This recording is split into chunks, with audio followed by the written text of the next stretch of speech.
What's up, everybody? Welcome to the arena. It's your one and only boy SEADUB. How y'all doing, man?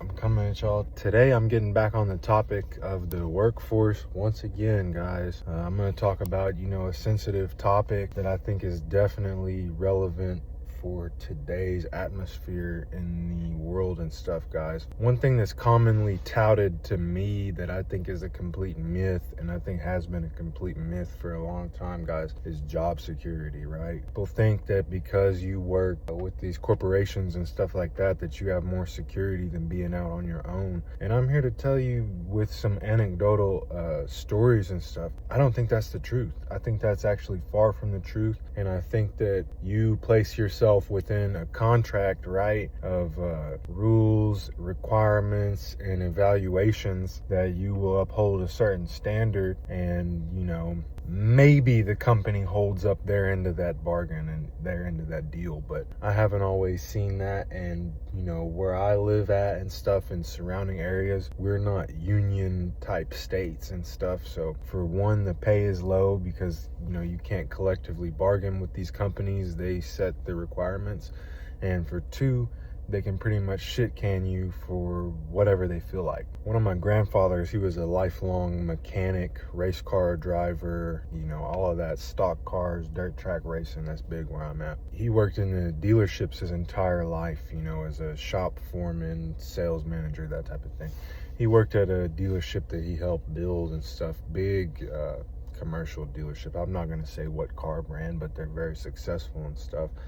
He was an older gentleman, probably reaching into his 60s and stuff. And age discrimination is a big thing, as far as the workforce, because now, people don't get to retire as often and stuff because the cost of living and stuff like that, and lack of pensions and lack of investment knowledge and stuff, and some of that is personal reasons why people don't do that. But, I don't even think he had reached the retirement age at the point that this happened. And this was many years ago, but I still remember it quite clearly. He coughed or sneezed or something like that and detached his retina and messed his eye up. And for some reason, his employer, they thought that he would never be able to see again, even though he was quickly administered medical care and stuff. He got his medical care and quickly regained his vision. I don't even think he 100% lost his vision because it was just in one eye. But he was back to normal pretty quickly. They shit canned him off the rip, even though he helped build the entire place. He was there from the ground up. They brought him in, to help design the place and everything. So he went on unemployment for a little while. I remember that. And now you got to keep in mind, this is one of the hardest working motherfuckers that I have ever known. And I think he taught me a lot about work ethic, but he also taught me a lot about some other things that I'll tell you about. So, this is, like 15 plus years ago. He does the unemployment route, and he ends up getting a job at a hardware store where he went in there. And I remember coming and visiting him at work sometimes. Man, he'd be breaking his back in this hardware store, big box hardware store, one of the two main ones. I won't say which company. But not that they ever treated him bad. They treated him well working there. They made him work his ass off. He would often complain about how the younger generation and stuff wouldn't withhold the same work ethic and stuff. And for the money they were paying, I'm surprised he worked as hard as he did for him.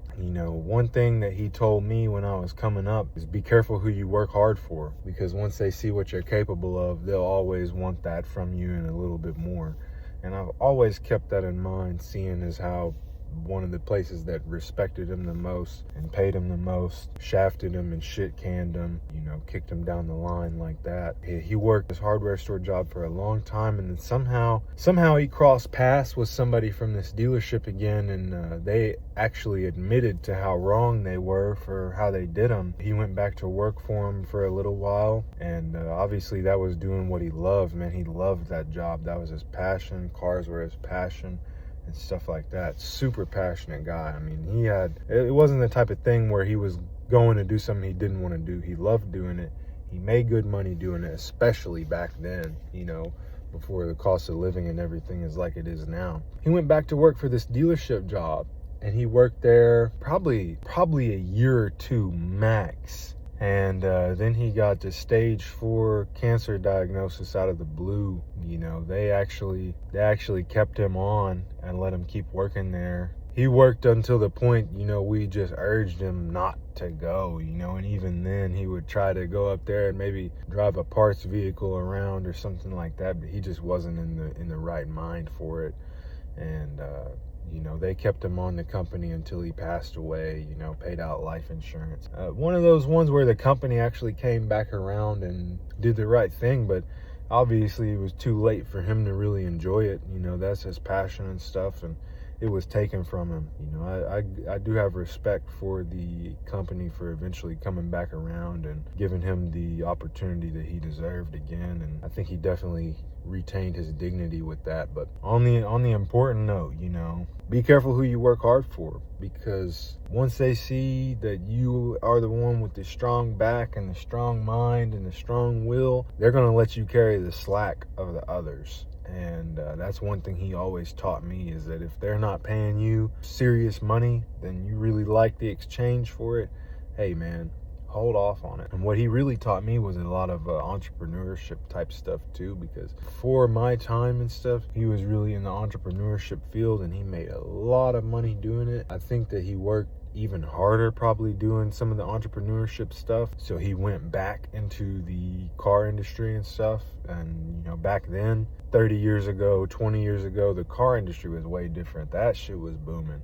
And you know, I grew up all around that stuff and learned a lot from it. As far as people, I probably learned the most from him about, you know, being a man and that type of stuff. But even in this modern era, it's way different. You know, these companies are not any company that's saying, you know, family values and shit like that. Whoa, I probably wouldn't believe it, because 9 times out of 10, they're not giving you the security of coming back to a job like that. I got some more stories I'll tell of similar people and stuff, but I'm gonna keep this short. Be careful who you work hard for, because maybe they'll use you as the one to carry all of the weight. Hey, this is the Arena with SEADUB. Thank you for stepping into the arena. I'm gonna expand on what the arena means very soon, guys. If you found me on here and connect with me, I love you, and wish you all the best in your journey.